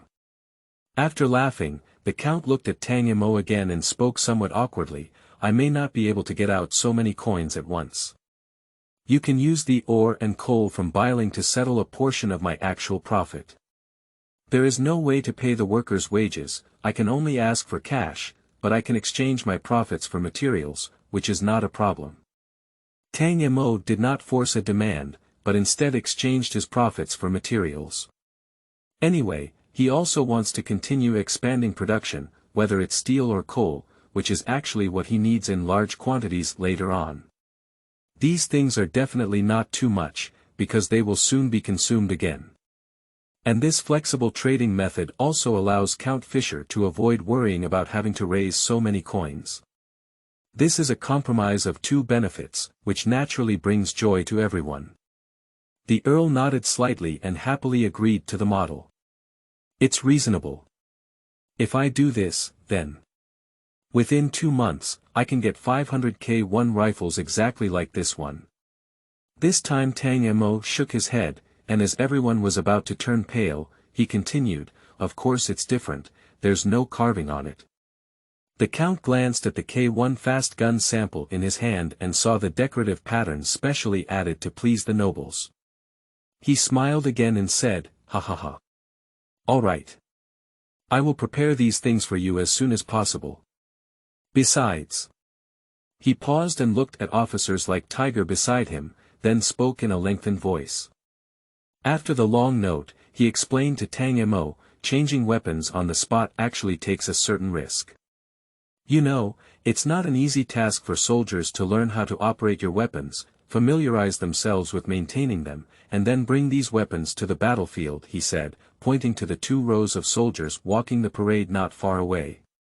"So, what are the requirements of the Count?" Tang Mo knew that the other party must have something else to say when he heard the Count say this, so he asked with a smile. The Count looked at the soldier in the distance and made his request, "So I hope you can come to Biling in person after selling your weapons, as a consultant to help train soldiers who need to change their rifles. This belongs to the scope of after sales service, you reminded me, Lord Count." Tang Mo said seriously, "You can rest assured that our after-sales standards are the highest in the world, which is beyond doubt, and we guarantee customer satisfaction." End of this chapter.